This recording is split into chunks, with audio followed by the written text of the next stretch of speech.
Okay, folks, so in this video, we're going to be talking about intrinsic energies. So if we look at intrinsic energies, it's basically, in layman's terms, it's habits, right? So when you hear the word thirsty, you start getting thirsty. When you hear the word hunger, your stomach starts grumbling. And so these are all intrinsic energies that we already have built in, right? It's basically habits.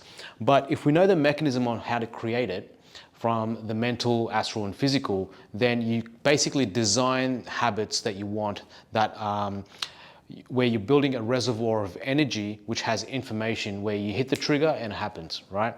So with Sifu's system, where he's got the 8 powers, they're basically intrinsic energies, and the idea behind it is to understand how these intrinsic energies work, right? So if I borrow Harry, so let's take, for example, splitting, where it's an air element technique. So for this, right, the mechanism is I create a shock frequency where it splits his matrices. So whenever someone hears a loud bang or something, there's that jarring whiplash effect that happens with the mental body, right? So I recreate that energetically, where in that moment where I split the matrices, I enter and I use air element to float it up, right? And once you get the idea, you make it more and more invisible and in different directions, right? So what we're learning here is, so the 8 powers is martially geared intrinsic energies, but like the main thing is to understand how it works, okay? And so you're giving it a personality, and you have a mental, astral, and physical component to it. So the physical trigger is, as soon as I touch, I compress and decompress and split the matrices, and we have that effect, right? And the more I've built this, the less intent I have to put in, essentially, right? That's what makes it intrinsic. So you repeat something 3 times, it starts to build that intrinsic quality to it. And then the more volume of energy you put in, it's got a reservoir where that energy and information wants to come into form. And all you need to do is switch the trigger. In this case, for splitting, I compress and decompress the matrices using that shock frequency of the mental matrix whiplashing. So you can do this top down or bottom up. So the physical trigger would be I touch and I create that shock response. Or I can just do the mental trigger, right, by tuning into the frequency of the matrices going in and out, okay? But the main thing to look at here is what's the purpose of this? So we want to create intrinsic energies that are practical, okay? So what are the, like you look at the different aspects of your life, so you got your professional life, your personal life, and all these different aspects, right?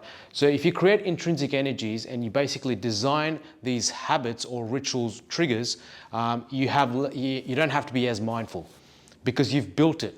Right? You've built that reservoir of energy which has a certain information. For example, a really easy one to do is every time you have a transaction where you're giving money for services or goods, you bless the money wherever this money goes, it flourishes that business. Okay, what this does is your relationship to money changes where every time you give money, you're not contracting that you're losing money. It's the opposite. You're feeling generous and feeling like wherever this money goes, it flourishes the business and they have a prosperous life and then it comes back to you. So that's an easy intrinsic energy that you can start building, right? But how do you measure that? That's why we have the partner exercise. You develop the partner exercise where you can see the results right here and now. So initially you have to be mindful when you build it, but then it gets to a point where it just happens by itself, right?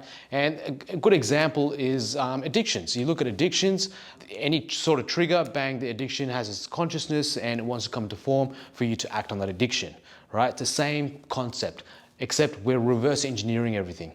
Yeah, so intrinsic energies are very interesting and it will make your practice much easier. So how do you use it for meditative practices?